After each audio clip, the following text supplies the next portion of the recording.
Que a graça e a paz do Senhor Jesus esteja sobre todos nós. Amém. Queria primeiramente fazer uma confissão pessoal.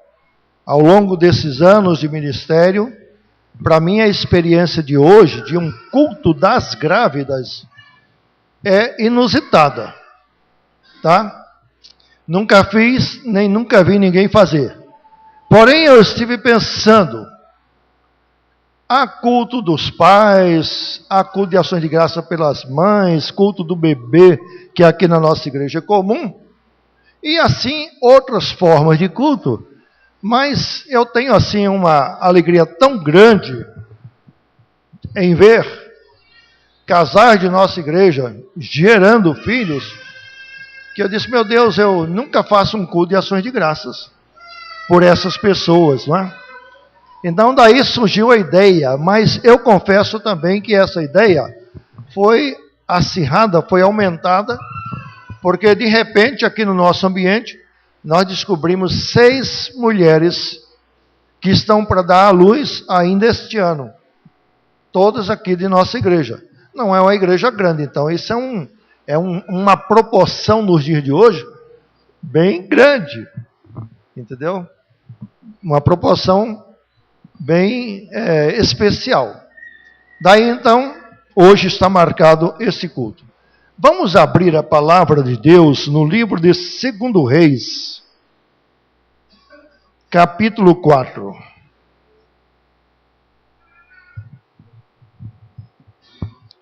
Segundo Reis, capítulo 4.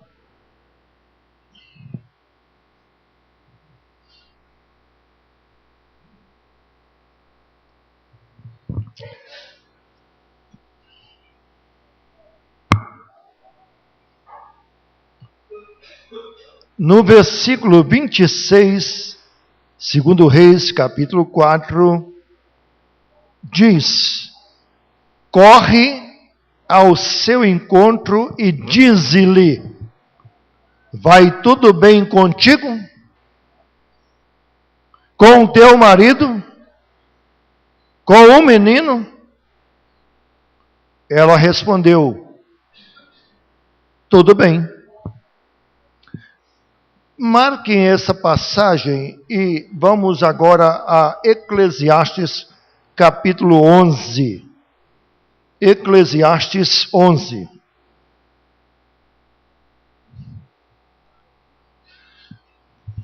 Amém? Eclesiastes 11, o verso 5 que diz: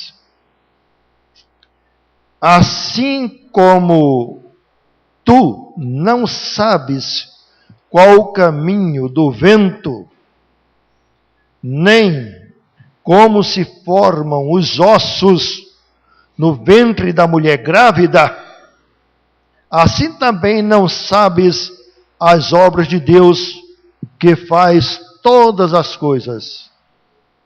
Amém? Não sabes o caminho do vento, nem sabes como se formam os ossos no ventre de uma mulher grávida, assim também não sabes o caminho de Deus, que faz todas as coisas. E o texto de 1 Reis, capítulo 4, diz: vai tudo bem contigo? Com o teu marido? Com o menino? Deus amado, obrigado pela bênção desta noite e um momento particular em que abrimos a santa palavra do Senhor. Prepara os nossos corações para ouvi-la, entendê-la, pô-la em prática, com o objetivo, sobretudo, especialíssimo, de honrar e glorificar o Senhor, através das nossas vidas e de tudo que o Senhor, através das nossas vidas, venha proporcionar. É a nossa oração no nome santo do Teu Filho Jesus, nosso Senhor e Salvador. Amém. Gostaria de falar hoje sobre esse tema, Somente a graça de Deus pode dar vida. Somente a graça de Deus pode dar vida. Considero, não apenas eu, mas creio todos nós, consideramos a vida como um dom especial de Deus. Muitos não a valorizam. E um número ainda maior não sabe aproveitá-la. Mas cada dia e cada momento de vida são oportunidades que Deus nos dá para aprendermos a viver e a aproveitá-la. Muitos entendem que aproveitar a vida é esbanjá-la em prazeres, particularmente em prazeres carnais, mundanos, em egoísmos, em excessos, em aventuras e tantas outras coisas mais. Mas segundo a palavra de Deus, o salmista diz: ensina-nos a contar os nossos dias de tal maneira que alcancemos coração sábio. E alcançar um coração sábio é exatamente saber viver cada dia que Deus nos acrescenta, dentro da perspectiva de que a vida é um presente e cada dia é também presente de Deus. Graça. Presente é graça, carisma de Deus, dons de Deus para todos nós. E somente a graça de Deus pode nos dar vida.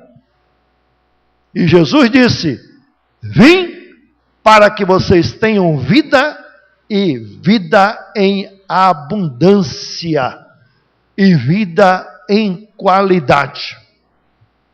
Meus amados,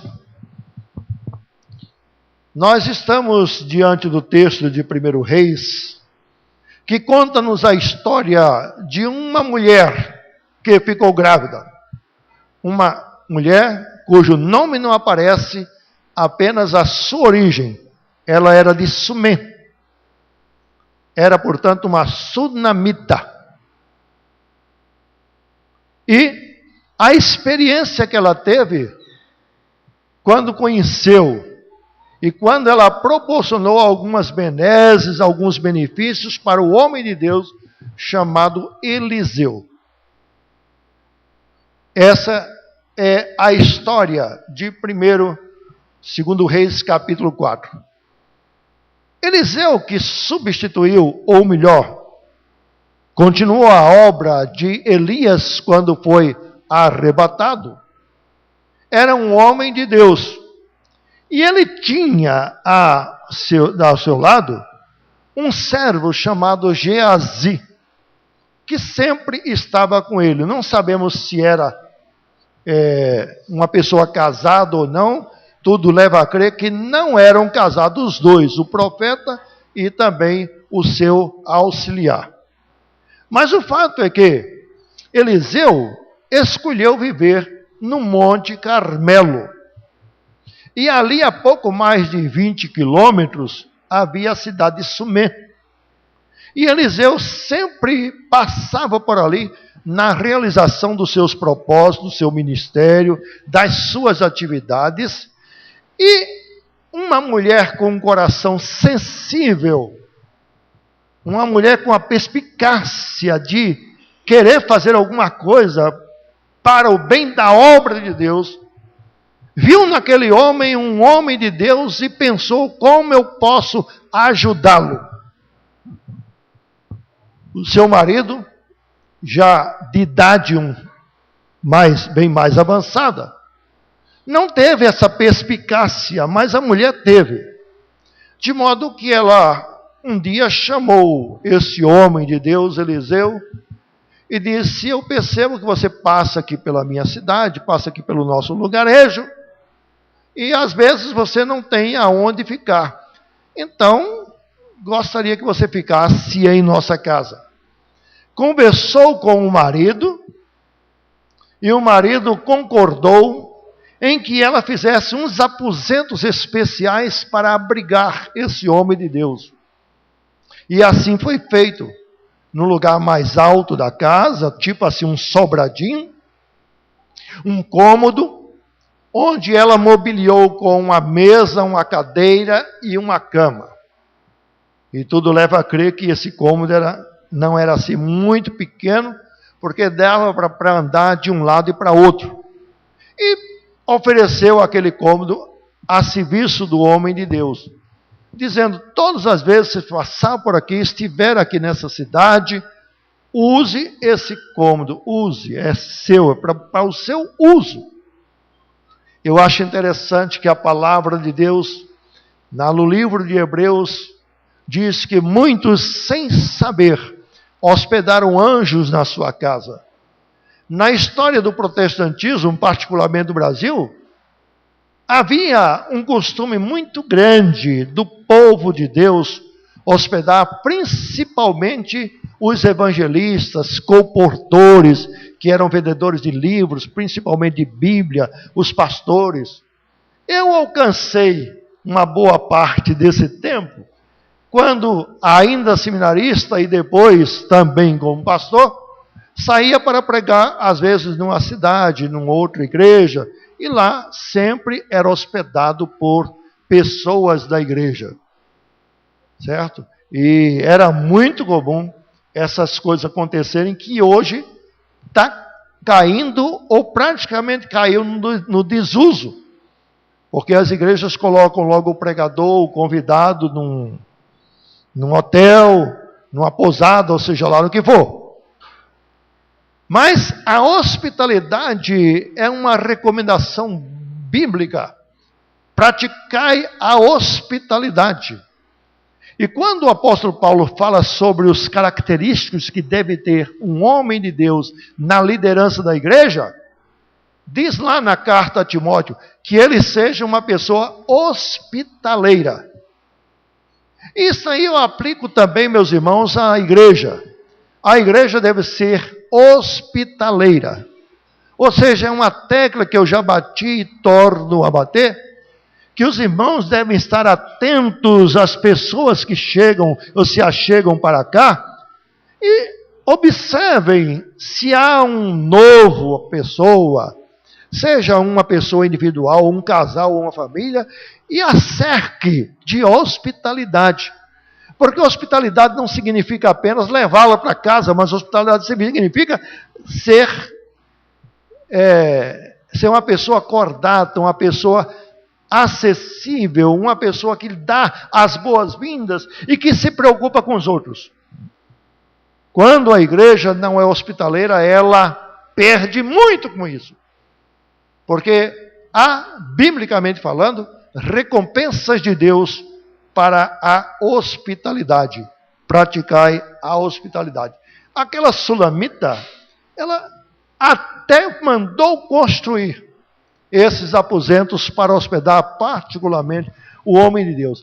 E como isto aconteceu, ou vinha acontecendo muitas vezes, então o profeta, ali naquele espaço, usufruindo daquela hospitalidade, o profeta diz assim: o que hei de fazer para esta família que de tão bom grado e satisfação nos hospeda? Ele então mandou Geazi falar com a mulher. O que ela precisava? Você está precisando de alguma coisa? Precisando... Quer dizer, a gente que recebe presentes sempre fica preocupado em retribuir, não é verdade? Puxa, eu não vou dar alguma coisa para fulano, me deu tanta coisa, é tão bondoso, é tão bondosa, e eu quero dar, eu quero retribuir alguma coisa. Essa preocupação é natural. E o profeta teve essa preocupação. Mas quando o mensageiro do profeta foi à mulher, a mulher disse: não se preocupe, não precisa de nada, está tudo bem, entendeu? Mas a senhora é uma pessoa especial. Ela disse assim: não, tio, eu não sou especial, eu estou fazendo algo que é normal fazer. É engraçado, meus irmãos, porque às vezes a gente faz alguma coisa e quer ser reconhecido, quando deveria ser normal a gente sempre fazer alguma coisa para os outros, servir os outros, e principalmente servir a obra de Deus. Não precisa que ninguém agradeça. Já é um privilégio servir a Deus. É um privilégio servir na obra do Senhor. Era mais ou menos esse o contexto e essa situação do que se passava no coração daquela mulher. Mas o profeta, intrigado, disse assim: eu preciso fazer alguma coisa, Geazi. O que você acha que eu tenho que fazer por essa mulher? Então o Geazi disse para o profeta Eliseu: tem uma coisa que você talvez possa fazer, Eliseu. Ela não tem filhos. Ela e o marido sozinho em casa. E ele já é um homem idoso. Olha só. Parece aquela ideia que uma casa sem filhos e uma casa sem criança é uma casa sem a devida alegria.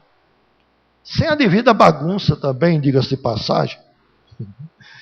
Sem o devido silêncio também, diga-se de passagem. Bom, você pode acrescentar várias coisas, mas o que nós queremos dizer é que, biblicamente, meus irmãos, é uma bênção muito grande ser pai. É uma bênção muito grande ser mãe. De experiência própria, houve uma transformação na minha vida que talvez eu não tenha contado para vocês. Todas as vezes, quando solteiro, uma criança se aproximava de mim, era como se aproximasse algo ruim.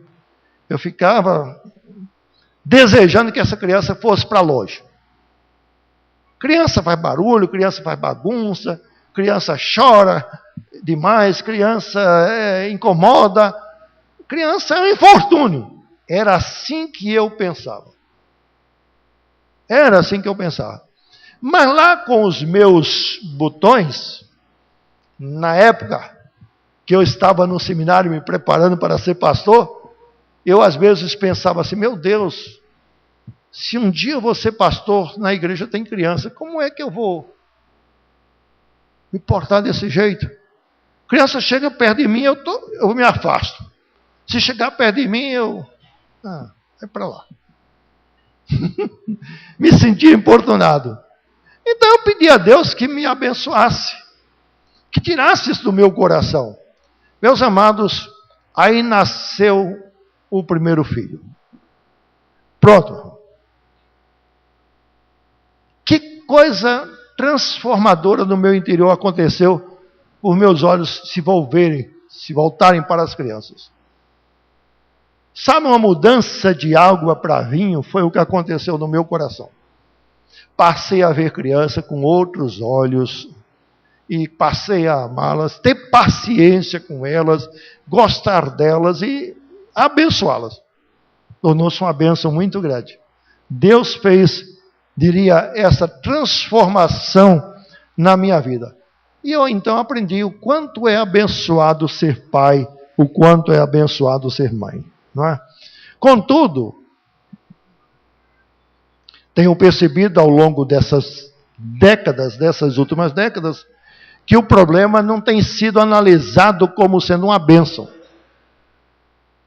Embora a pessoa tenha falado assim descuidadamente, quando eu falei para uma determinada pessoa da igreja: olha, não falte o culto do próximo domingo, ou domingo tal, não falte, vai ser o culto das grávidas, eu vou orar também pelas mulheres que desejam engravidar. Deus me livre, pastor. Eu acho que a pessoa respondeu sem pensar. Tá? Se vocês me perguntarem quem foi, eu nem lembro mais quem foi. Eu vou contar apenas o milagre, mas não sei o nome do santo nem da santa. Mas aquilo me chocou-me. A pessoa disse assim: Deus me livre. Deus te abençoe. Se já avançado o tempo, ou se muito precipitado, ser mãe é bênção. Se a pessoa, porventura, estiver aqui me ouvindo nessa ocasião, de sã consciência, não lembro quem foi. Eu só lembro do milagre. Não lembro do santo ou da santa. Tá? Portanto, não tome isso como alguém que está querendo dar uma mensagem para alguém indiretamente. Não. Porque realmente é bênção.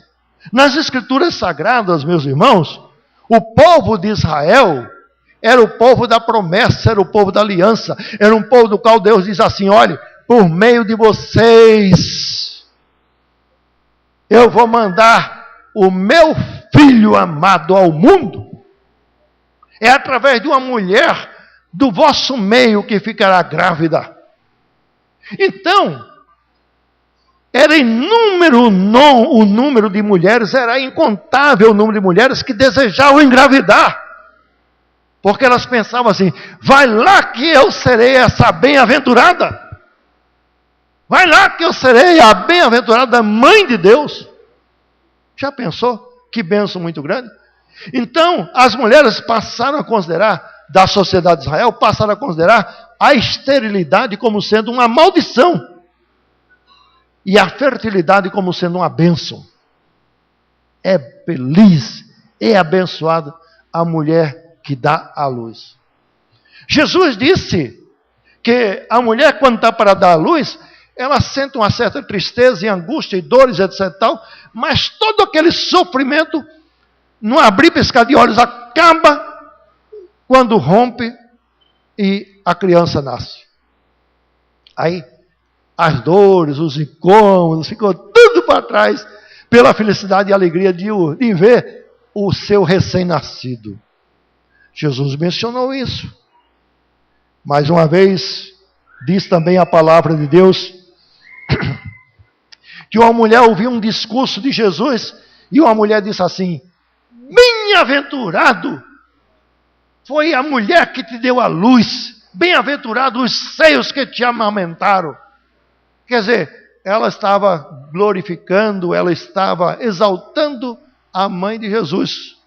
E Jesus disse: pois eu te digo que mais bem-aventurados são aqueles e aquelas que ouvem as minhas palavras e as praticam e guardam as minhas palavras.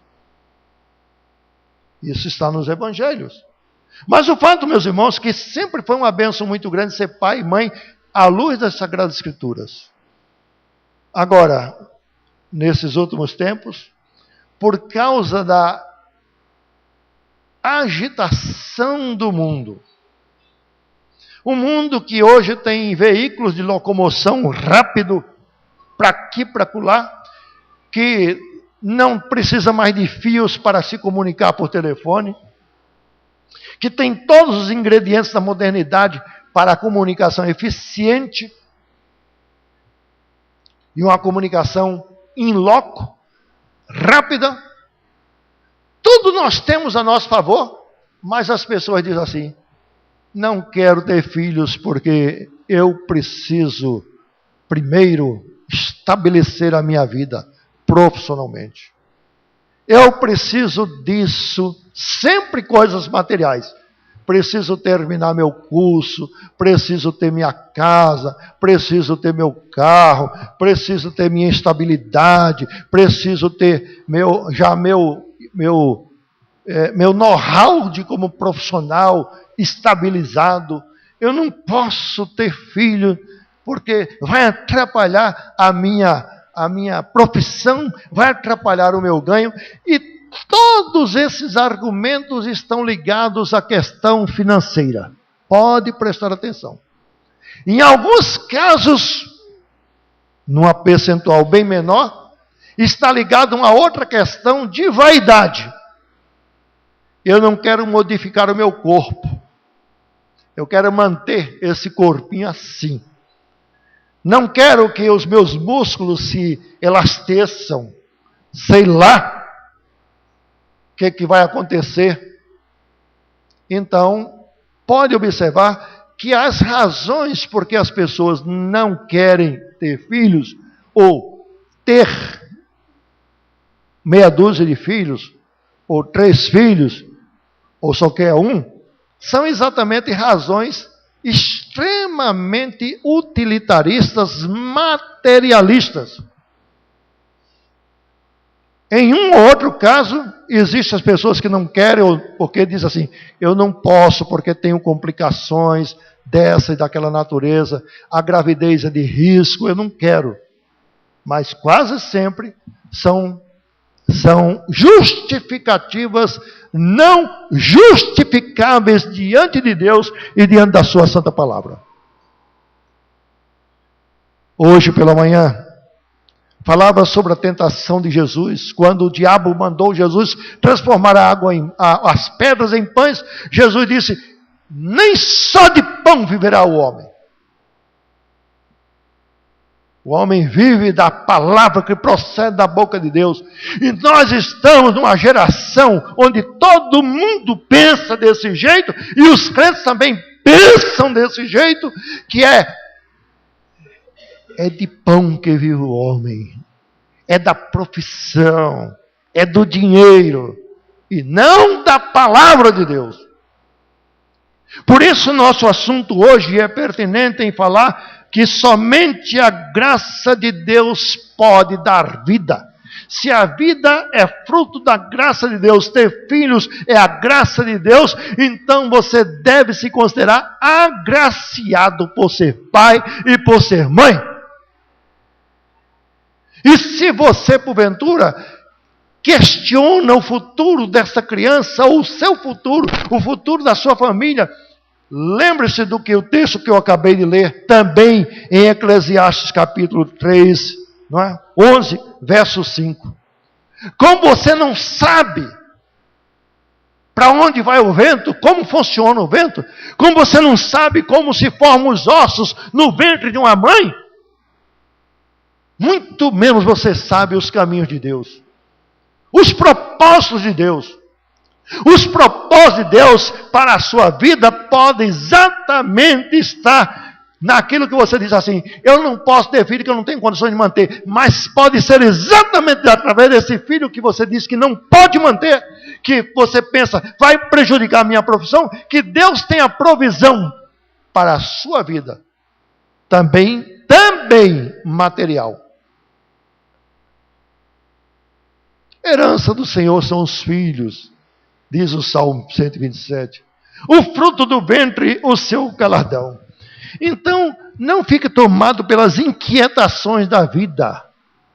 Mateus 7 diz assim: não andeis inquietos, ansiosos com coisa alguma, sobre o dia de amanhã.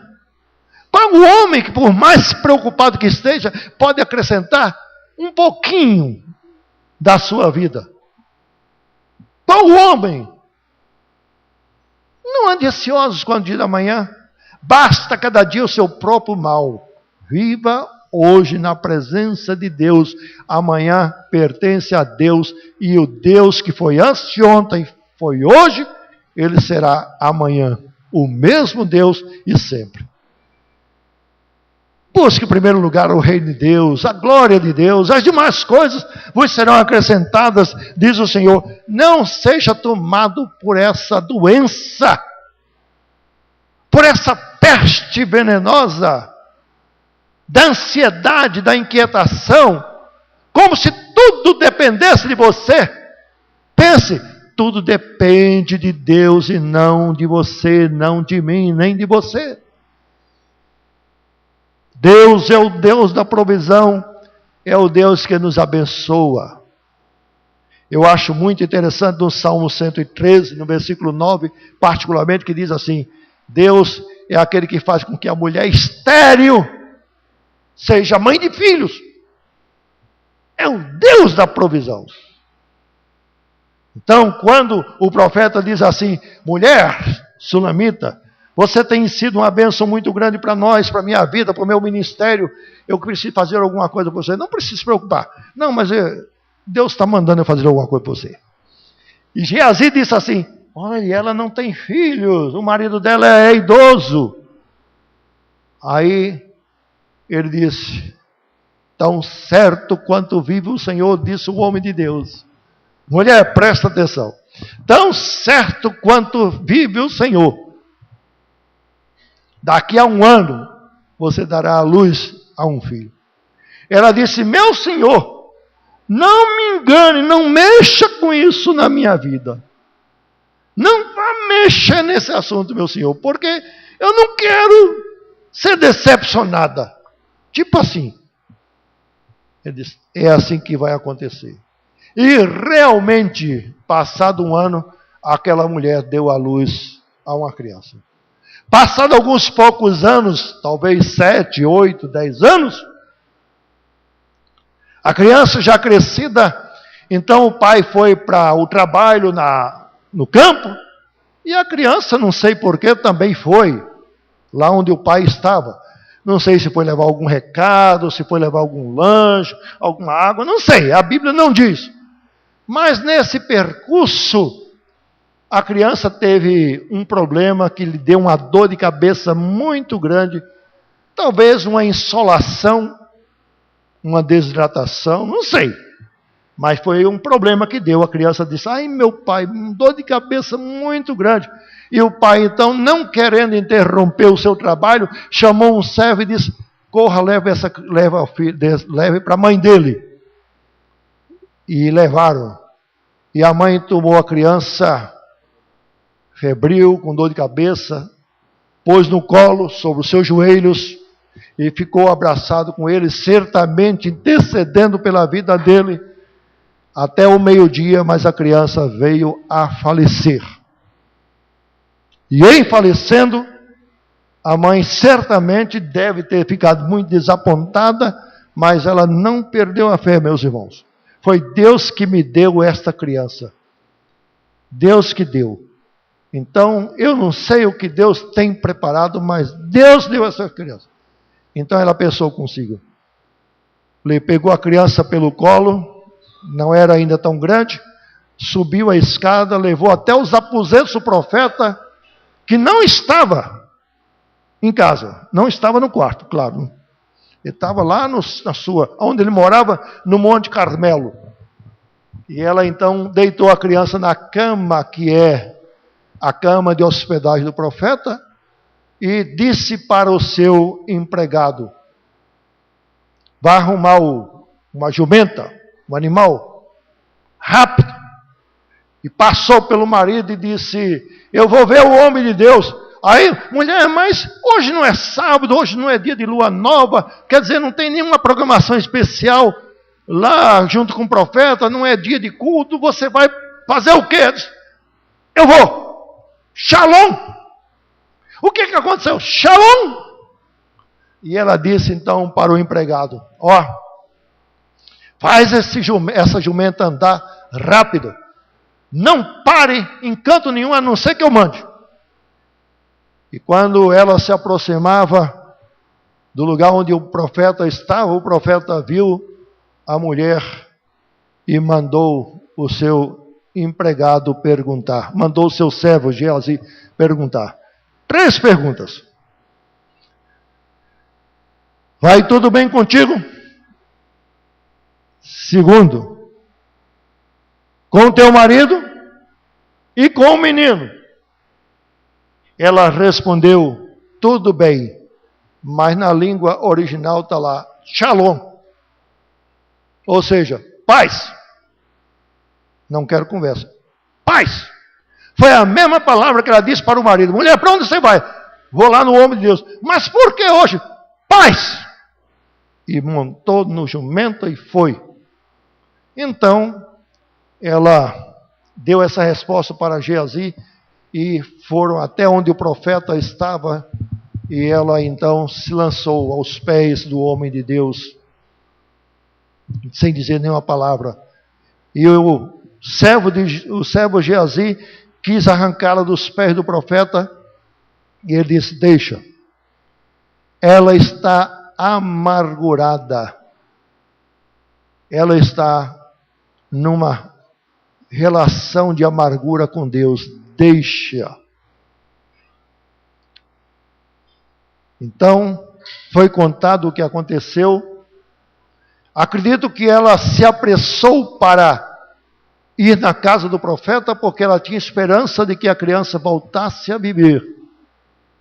Acredito que ela não deu notícia para o marido dela, o menino morreu, para não criar mais problemas, e porque naquele tempo, quando uma pessoa morria, não havia esse negócio de velórios demorados, rapidamente enterravam. Né? Às vezes, na mesma hora, já providenciavam a sepultura. Então ela não queria provocar nenhum incômodo dessa natureza. Vou primeiro falar para o homem de Deus. E o que ela disse para o homem de Deus foi o seguinte: meu Senhor, eu não disse que o Senhor não brincasse comigo. Eu não pedi essa criança. Eu não pedi essa criança. E, no entanto, o Senhor disse que o Senhor iria dar, Deus iria dar a criança e me deu. Mas agora, tirou a vida da criança. Então o profeta disse para o seu servo, Geazi, pega esse meu bastão, vai na frente. Vai lá, entra naquele quarto, vai lá onde está a criança e coloca o meu bastão, o meu cajado sobre a criança. E Geazi foi lépido, e quando ele, o profeta, e a mulher montaram no animal para se dirigir para a casa da mulher, ainda não chegou em Sumé, quando Geazi já estava de volta e disse assim, e eu pus o cajado lá no menino, mas não aconteceu nada. Não aconteceu nada. O profeta, então, continuou sua viagem, e chegando, ele subiu ao quarto, trancou a porta, e tirou o cajado de cima do menino, e deitou-se em cima do menino. Deitou de um jeito, meus amados, que ficou olho com olho, mãos com mãos, boca com boca. E ele orou ao Senhor. E sentiu que a criança aqueceu. Mas ele levantou-se, andou no quarto de um lado para o outro e fez isto outra vez. E a criança então respirou 7 vezes. E depois da 7ª vez, a criança abriu os olhos, levantou-se e ele entregou a mamãe. O milagre foi feito. Ressuscitou essa criança. Foi presente de Deus. Deus tinha tirado e tornou a dar. E Deus fez assim esta obra. Mas a história, meus amados, desta mulher e dessa criança não termina aí. Algum tempo depois, o profeta Eliseu disse para esta mulher, escuta, vai haver 7 anos de fome. A seca e fome aqui, então, pega a tua criança e sai daqui para se livrar desse período de grande aflição que vai acontecer nessa região. Como realmente aconteceu. Ela foi, se refugiou na terra de Filisteia, no meio dos filisteus, e 7 anos depois, quando acabou aquela seca, aquela fome, ela então regressou. E aconteceu o que deveria mesmo esperava que acontecesse. Como ela havia abandonado suas terras, as terras estavam ocupadas por alguns sem terra. Então, ela foi conversar com o rei sobre as suas terras que depois de 7 anos estavam ocupadas por outras pessoas. Acontece que no momento que ela chegou lá, foi exatamente o momento que o rei estava perguntando para Geazi, escuta aí, eu ouvi falar que Eliseu ressuscitou uma criança. Eliseu disse sim. E quando está falando sobre esse assunto, a mulher adentrou no palácio, na presença do rei. Aí Geazi disse assim, sim, e a mulher de quem falamos é essa aí que está entrando, está aí. Então, o rei, verificando que tudo era correto, o rei mandou seu capitão e até os poceiros e disse, desocupe a terra que tem dono, é dessa mulher e de seu filho. E restitua a ela tudo o que ela perdeu durante os 7 anos. Em outras palavras, meus amados, Deus deu a vida daquela criança e deu a provisão até em tempos de crise. Mas os crentes hoje em dia dizem, eu não quero ter filho por causa da crise. É crise, é crise, é crise, é a falta de emprego, é a falta disso, isso, aquilo, outro, etc. Tal. Enumera um monte de falta isso, falta aquilo outro, e esquece de colocar nesse dossiê, nessa lista, a falta de fé. A falta de confiança em Deus. Essa é a história de 2 Reis, capítulo 4, meus irmãos. Tá? Deus faz milagres. E é engraçado que na história do povo de Deus, observa só. Quando Deus disse a Abraão, Abraão, eu vou fazer de você uma grande nação. Abraão era casado com uma mulher estéril, Sara. Sara, quando deu à luz a seu único filho, Isaac, ela já tinha mais de 90 anos. Já tinha passado pela menopausa e ela era estéril, mas Deus fez com que a estéril desse à luz. Isaac, filho de Sara, quando foi se casar com Rebeca, ele já tinha 40 anos de idade. E sabe o que aconteceu? Rebeca era estéril. Rebeca não tinha condições de dar à luz. E diz a palavra de Deus no livro de Gênesis, que Isaac orou por Rebeca. E Rebeca deu à luz a uns gêmeos, Jacó e Esaú. Percebam então, meus irmãos, que os nossos primeiros patriarcas, esses patriarcas, foram homens de Deus, com seus defeitos, é verdade, mas eram homens que tinham problemas com o problema de dar à luz, a mulher dar à luz. Jacó não casou-se com Raquel, que foi a esposa predileta? Não era isso? E Raquel era fértil? Não! Raquel era estéril. E Deus fez com que Raquel desse à luz. Daí porque José era o filho querido do seu papai. E levantava ciúme por causa dos outros irmãos, ou meio-irmãos.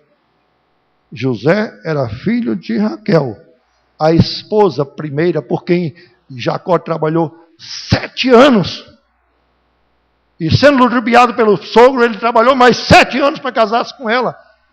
E cadê mais 7 anos e nada de ter filho, mais 7 anos, nada de ter filho?